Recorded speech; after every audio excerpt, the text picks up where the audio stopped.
Welcome back on the OVNI podcast. Today, we're going to interview June Angelides, who grew up in Lagos, moved to London at age 17, built Mums in Tech to help mothers break into tech, and now invest with Samos VC, a fund backing companies across deep tech, AI, consumer internet, e-commerce, B2B software, and fintech. We're going to talk about the usual and unusual founder journey from founder to VC, and also how June evaluates risks, what she's learned at Samos about conviction in uncertain markets, and the personal lens she brings to investing, shaped by identity, motherhood, her mission to open doors for those historically overlooked in tech. Welcome to this podcast. Thank you for having me, Marie. Thank you so much for being here. So I wanted to jump straight in and talk a little bit about your sort of origin story. You moved to Lagos, from Lagos when you were 17 years old. Can you tell me a bit about how that happened? Absolutely. So I grew up in a very entrepreneurial family in Lagos. And, quite frankly, it's one of those things I started to observe as I got older. My mom's siblings half had gone to the UK and half had gone to the US. And I guess I kind of wanted to be like my mom. She'd come, to London as a teenager quite early. I think she came at 15. And I think there was a part of me that wanted to understand the other side of, my culture. My mom is half Scottish, half Nigerian. I have family here. My dad lived in the UK. So I was very curious, and it felt like a natural next place for me to go and kind of learn and explore. And again, even at that point, I thought perhaps start a career. Love it. But you weren't directly an investor. So what happened between the moment you arrived and just all the build up to you being an investor at Samos? Absolutely. So I came here to do my A-levels, and then I went to UCL, studied economics. I knew I didn't want to get into investment banking or consulting, which is where all my colleagues were going from UCL. And I sort of landed at Thomson Reuters, mainly because of the community. A friend of mine had started working there, and she said it was a great place. The culture was amazing, and I loved media. So I really was thinking about how I was going to inch towards the fashion floor, potentially. I can tell today you look great. Mean, that was the dream, red carpet. But I worked on the syndicated news team, and I really enjoyed just that buzz of the news floor, being around reporters, and there's just so much energy, as the stories are coming in, the speed with which stories are written. And I guess for me, that was my real foray into, this world of tech and entrepreneurship, just kind of seeing all the activity. And then a recruiter reached out to me and asked if I was going to be interested in joining this American bank that was coming to the UK, and they were looking for happy people. And I said, okay.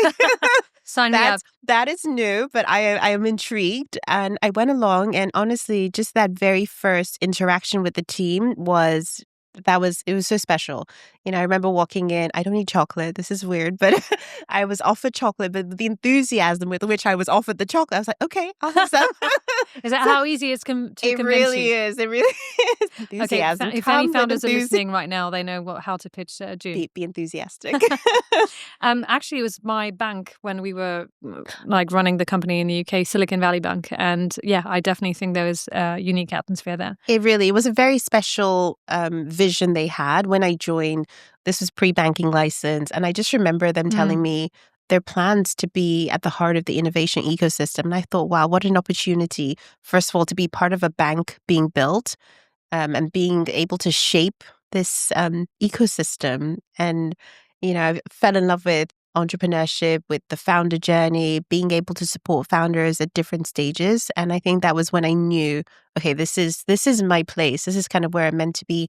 So my second maternity leave, I decided to have a go at building myself. Love it. And I think that was when I recognized how important it was going to be to know a little bit about coding. It was just going on the national curriculum. And I thought, we're dealing with so many really technical founders. It would be good to speak their language, ask the hard questions, because again, we were leaning towards the financials, the softer side. And I thought, well, I want to know how it's really being built. So I signed up to Codecademy, did a couple courses, and it was on that journey that I thought, well, why isn't there a class I could go to? I had a 2-month-old and a 2.5-year-old. And I thought, well, I can't leave my 2-month-old at home, but there is no class I can go to a General Assembly, for example, with her. So I decided to create a pop-up, a coding school where mums could come with their babies and have childcare on site. And I remember writing to Silicon Valley Bank because I had no money. I mean, I was on maternity leave and I asked them for funding. And that was the very first time I'd had to ask for money. And I put a presentation together and I asked them if they would sponsor childcare and like just kind of the setup costs to run this pilot. I had full intentions to go back after my mat leave, but I had a year where I thought I could do something really interesting. So they said yes straight away. They said yes. I was blown away just by the support because, it had never been done. Well, I love that you're telling that story because I think we hear a lot of horror stories about, what's happening during maternity leave. That's I know. also the good side of it. Nobody would think to ask their employer, to fund their entrepreneurship venture. Mm-hmm. And I honestly, I don't think I've told that story before. And that really blew me away. And I think that sense of, first of all, trust, but also this permission to go and explore was like really powerful. So that really motivated me. So I really felt like I need to give this a real go.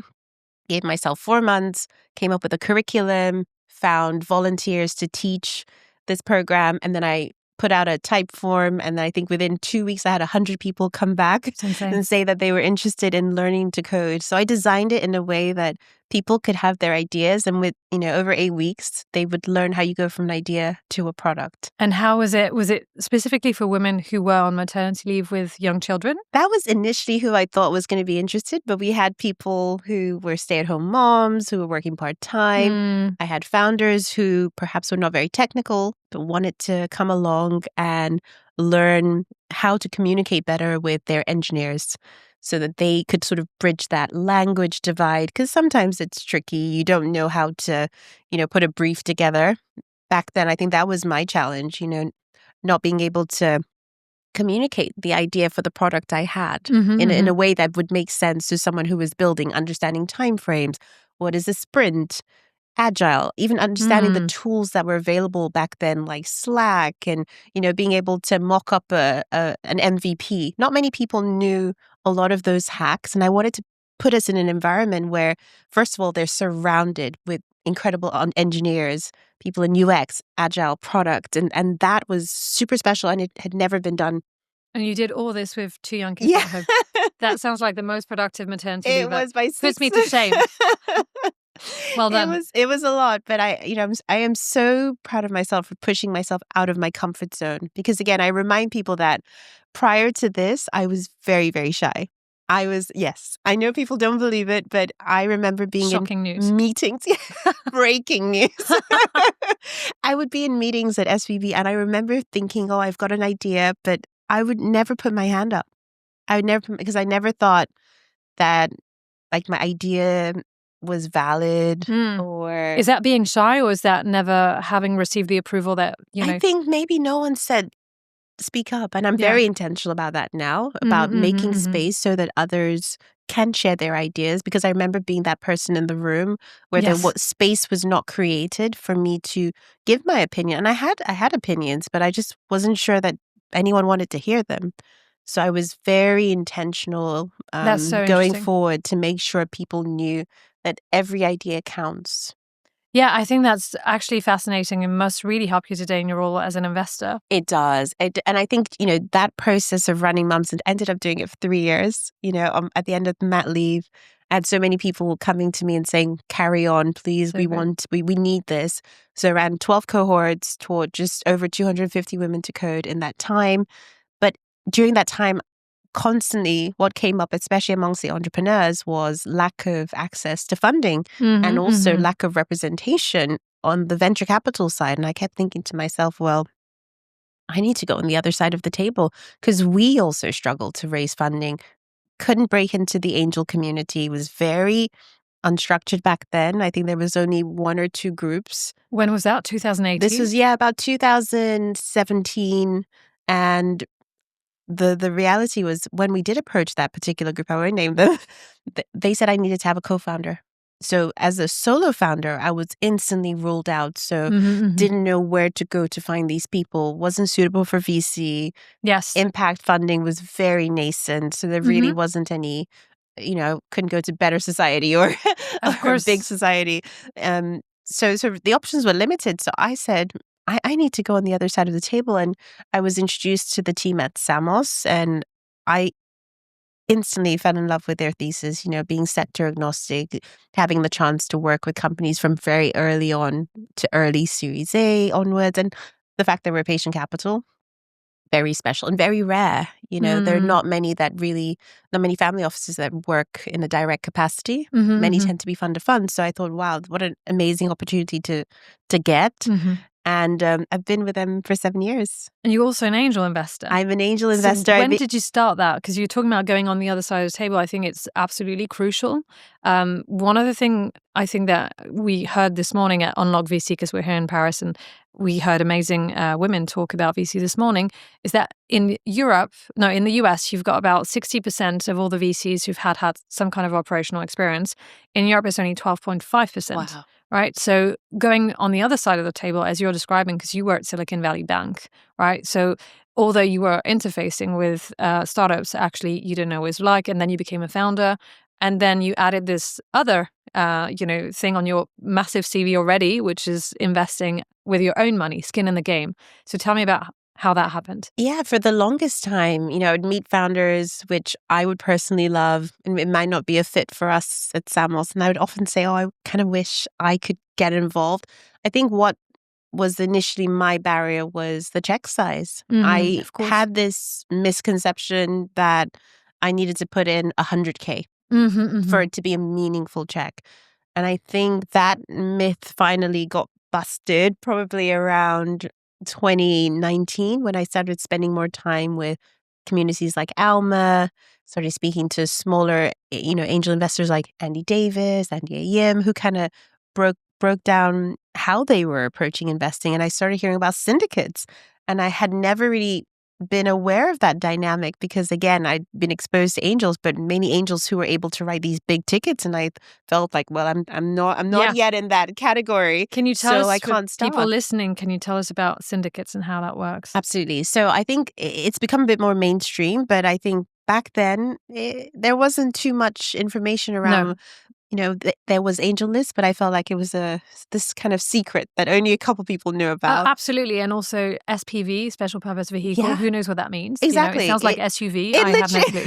It literally feels something super complicated that you need a lawyer. But now I think with platforms like Odin, and full disclosure, I'm an angel investor in Odin, but I actually made my first angel investment thanks to Odin. That's so cool. And ultimately what they've done is they've made it super easy, similar to AngelList, for individuals to put in smaller tickets with a group of people, a syndicate. And essentially that's what it is. So say there's 10 of you, you can club together, and help a company get to 10K. All of you put 1K in, very easy, and it's a meaningful ticket for that founder, but it comes as one line on the cap table. So it's not, they're not having to do a ton of paperwork. Odin or AngelList takes away all of that admin. You're not burdened with a ton of legal costs. Yeah. The fees are minimal. It's split between the group. It just makes your life so much easier. It's really democratized, access to, great investors for the founders. Absolutely. Founders that, investors that they probably may not have been able to access previously, but are interested in putting capital to work and have an operator background, which is very relevant to that company. Suddenly you're finding them part of this ecosystem. And once you do one, the next one becomes a lot easier. And I think that's what happened for me, where probably within 3 months of doing Bloom Money, I was in by rotation and writing a bigger check because, again, you get a bit more comfortable. I think it's a muscle. But I think, with any of these things, you have to be willing to accept that there is a big risk. Of course. When I write that check, it's like, okay, I've parked it. It may or may not come back to me. And I have to be okay with that. Totally. It would be amazing if it made tons of money. We're talking about living in a fancy lifestyle. That'd be nice one day. We're talking about Cardi B earlier. I mean, we all want to be baddies. For sure. But at the end of the day, I think what really stood out to me was being able to be a part of that key moment in that founder journey, right at the early, when you need someone to believe in you. Those early days where every penny matters. If it means that it adds momentum to your round, it means that the next institutional check can come in because there's like conviction from early angels. I'm always happy to do a reference check with institutional investors where I've done a small angel round in a company. And I think these are things that the founders are like very grateful for ultimately. Totally. And I want to double click on what you just said because it's so important. I think for me, so I'm an angel investor as well, and I started 5 years ago, but I already had, an acquisition basically of my company. So I had a liquidity event, right? But I never would have imagined that I could have been an angel investor before because I imagine, just like you, that you need to have large amounts of money to even have permission or give yourself permission to enter that game, which is so interesting because we self-select out of the process. 100%. Nobody had said I couldn't invest all those years. I could have said, here's my 500. Do you want it? Yeah. And actually that comes with this, this, and this. I can help you with your fundraising. I can help you with strategy. Yeah. Like we sometimes don't give ourselves enough credit as to what we bring to the table. And I think this is something that I'm really like trying to get people to, back to kind of what we were saying, shout about what you can do. Shout about your skills. Let people know that you are valuable. Talk about what you've done. We don't do that enough. We're too polite. We're too shy. We're too conservative. We're too shy, but it depends at which stage of your career. Like I'll give you another example because you're describing moments in your career where you already had skills that you could literally trade and made you feel good to think that you could invest a small check, but maybe bring a lot of value. What if you're even younger than that and actually you don't even think that's for you? And my friend Fadia, who's going to be listening to this, knows that she sent me an opportunity to invest in this very famous fintech startup, I think like 12 years ago. And I didn't ghost her, but I just didn't even answer to the point. I just said, okay, well, that's great. Let's go hang out, have a drink. But really what I thought is, I don't have money. But you could invest like 2K. You can invest 1K in some like startups because, as you said, like there's syndicates. There's also crowdfunding. There's a number of different instruments where you're not actually going to interface with the founders in that scenario, but you can still participate and learn about the process. And for me, what really helped me personally was I was born and raised in France, and we're lucky to have a brilliant education system where we don't have to pay for university as much as it happens in the US or in the UK. But then somebody in America told me, look, you have to pay for your education. So, it's just, yes, you might lose 1K that you put, and maybe it took you a long time to save that money. I would know for sure because I didn't earn a lot of money before I sold the company. And ultimately, it's still, you're getting something out of it, to your point. I agree. That education piece is so critical because, again, like if you're smart, and I encourage everyone who considers angel investing, ask for the information rights. I don't think that it's something that should just be going to the lead investor. That's something I always ask for and I always get. Yeah. I think it's because I say at the end of the day, how can I help you if I don't know what's going on? Absolutely. So I ask, and when I get them, I'm learning about the different business models. I'm learning, okay, well, what are the challenges? And also I'm able to share, knowledge from other investments I've made within the fund and help these companies as because I've seen, scenarios which they may not have. So I think everyone has something that they bring to the table. Super, super important to own it and just keep talking about it. And actually, what kind of investor are you today at Samos? Because at the beginning, you might have been a certain style when you were an angel investor. Do you feel like you're the same persona, I guess, as an angel and as an investor for Samos? Or are you more hands-off? That is so interesting. I think because I come with that founder lens, definitely super empathetic as an investor, angel and for Samos. I think I try and approach it very much the same. I always say to founders, I'm here to work for you. This is not just a capital exchange. I am at your disposal. I love that. They all have my WhatsApp and I encourage them to use it. I'm like, do not be shy. Reach out to me. And they do, whether it's co-founder conflict, whether it's, late at night, they're stressed, they're feeling burnt out. They need access to a coach. I'm like, any of those things, or it's a strategy session. Can we do, brainstorming? I will always create time. I think that's why people don't believe that I work with Samos 2 days a week. They're like, are you sure? pretty sure I saw you working every day. 24/7, for sure. Again, this is a job that it's of service. We are of service to the founders. I can't imagine it working any other way. It's a privilege to be on their cap tables. I mean, I absolutely love you saying that. I think a lot of people see it differently, with this is why we need to have, more founders who then turn to investment, because as you said, you bring empathy, but also what you're describing is also called servant leadership. Yeah, 100%. And it's just important. not that common, actually, but you are at the service of other people. I consider that it was my role as well as an angel investor.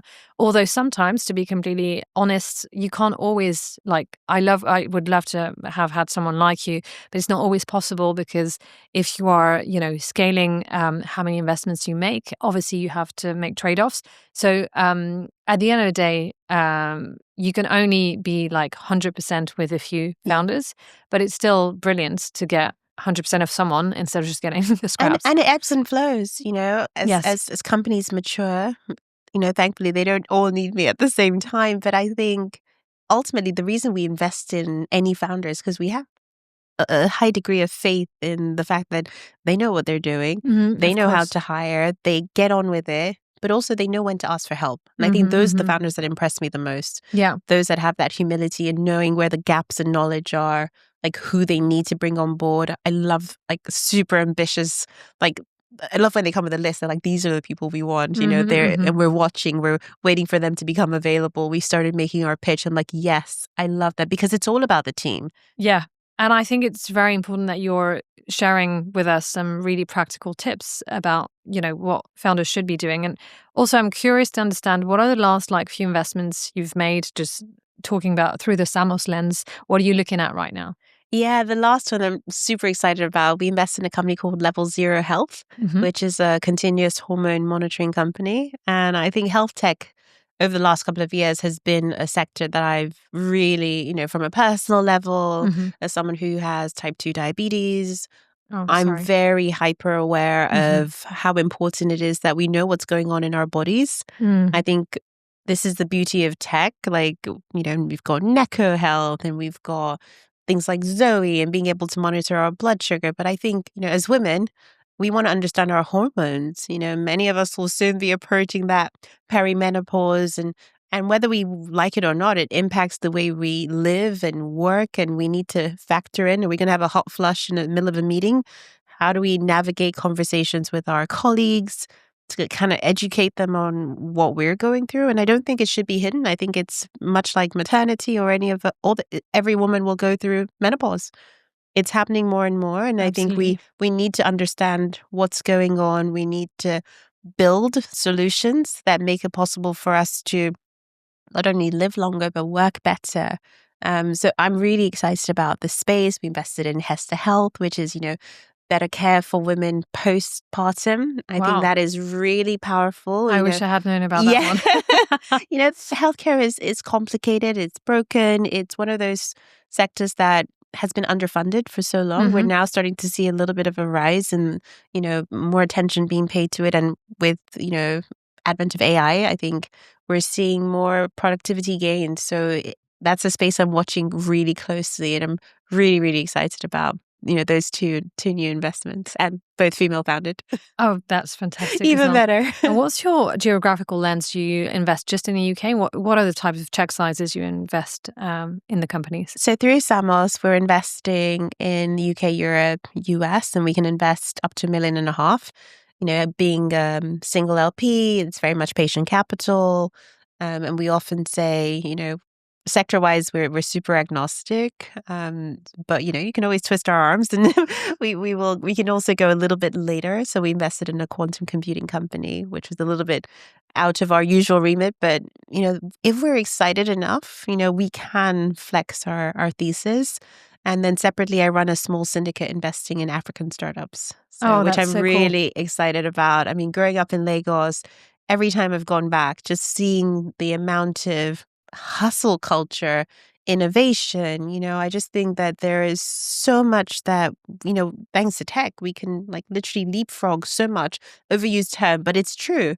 It True. allows us to take advantage of, just so much momentum that is being made, sort of in the West. Tell me about that vehicle, which I think you started in 2022, and you invest in Kenya, Ghana, South Africa, Nigeria as well. Yeah, So Lavarie.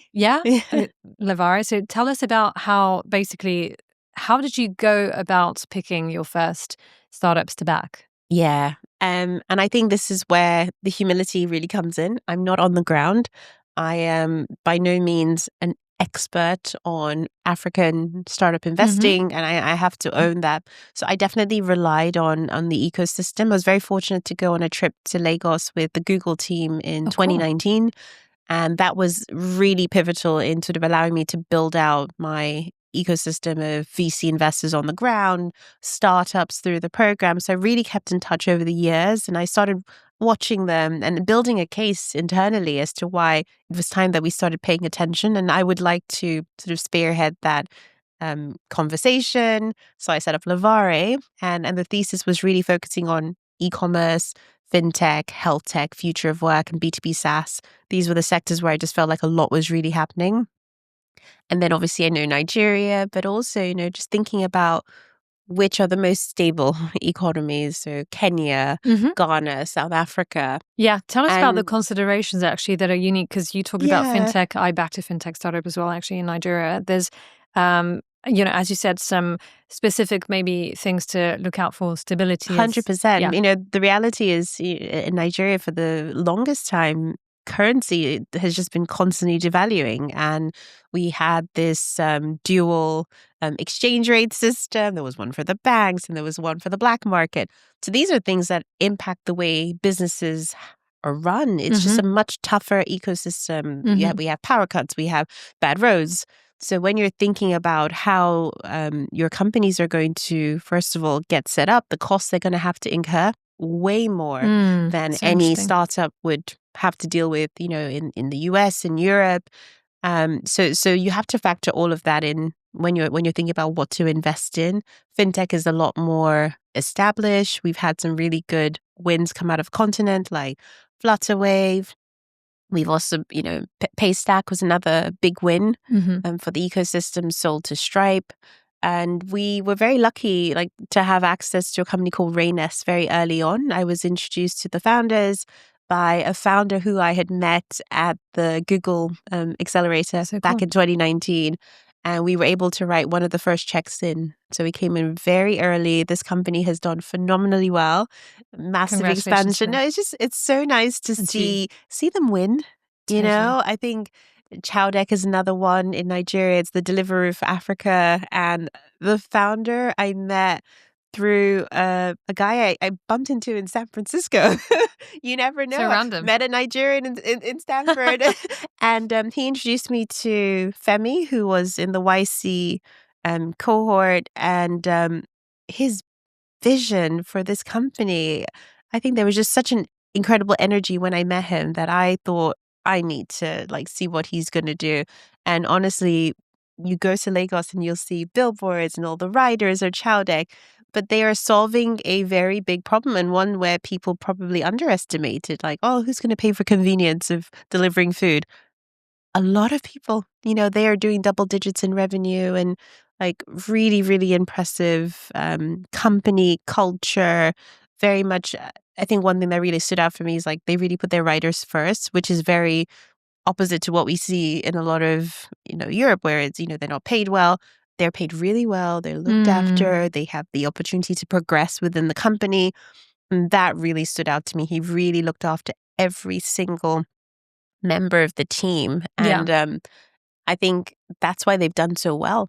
I'm just really curious also to get your point of view on the difference of founder mindsets between the UK, which has, a different ecosystem, and EIS, SEIS, all those tax incentives to just bring on money more easily from angel investors.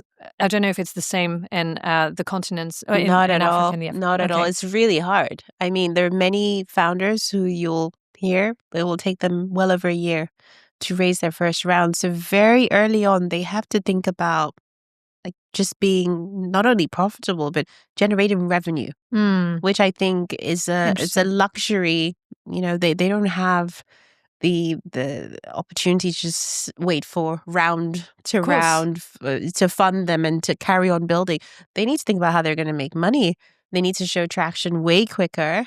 And I think, because the pool of local capital is so much smaller, they need, this is why I really think Lavarie was important, and joining this army of other investors looking at the space, because, I see us as a bridge for capital, between Africa and the UK, Europe, and the US. Yes. Which I think is really critical. We need to think about how we get people more excited about the continent. There's so many green shoots. Population-wise, I just think like there's a lot of potential. There's a lot of things that have not been disrupted. Totally. And when you think of just practical tips you could share with founders who are listening right now, who are in Nigeria and South Africa, would you recommend that they, go to the US or go to the UK just to see how the ecosystem works? Do you recommend they stay local and just build revenue first? What would be your advice there? I think many people haven't really tapped into the UK capital markets. I reckon that they should, rather everyone's registering in Delaware, I think they should be registering here and tap into the EIS and SEIS cap. That is something that has not been talked about enough. I think because of the YC trend, a lot of them just went straight to the US. So interesting. And actually, I think that the UK and Europe has a massive pool of capital as well. I love that. I think that's really actionable. So if you are listening right now, go and build a company in the UK. I want to switch over to rapid fire rounds. So no overthinking, just answer as quickly as you can. What's the buzzword that you keep hearing in pitch decks right now? AI. What is the one area that you think is most underestimated right now? Oh my goodness, just talking about revenue. I think that is, people forget that is actually, just go back to basics. Tell us how you're going to make money. Absolutely. Yeah, that's a good one. Is there a book that has massively inspired you and that maybe has nothing to do with, it doesn't have to be a business book, but that has changed the way you look at things? Oh yeah. Oh my goodness. Absolutely. Mindset. That was the book that changed, how I thought about failure, because I just think it's about how you reframe all these situations. I think everything's a learning opportunity. So when things don't work, I'm like, okay, what can I learn from this? It's so funny that you mentioned that. So it's a book from Dweck. I love that book. It has changed my life as well, actually. And I think it's going back to your point when you said you were shy because, you didn't feel like there was a space for you. But actually, the way you look at the same events can really differ and allow you to give yourself that permission that sometimes we're all waiting for it to come from somewhere else. But yeah, well done. And the last question I've got for you is, what is your VC toxic trait? We all have one. Oh my goodness. The number of podcasts I listen to. So what's your favorite podcast? Doesn't have to be VC. Oh, okay. If it doesn't have to be VC, I actually love How to Fail. From Elizabeth Day. I think, it's again, amazing. back Shout to that to thing of reframing. I think it's really important that, you don't have to see it as a failure. Just think of things as a learning opportunity. I think in life, I really feel like I've become an expert at reframing situations and just kind of moving forward. I think that's what we have to do. Just keep moving one step in front of the other. It gets better, it gets easier, and you start to see the light again. I couldn't have imagined a better ending to this conversation. Thank you so much, June, for bringing both a lot of perspective and heart to this conversation. Thank you for having me. Thanks.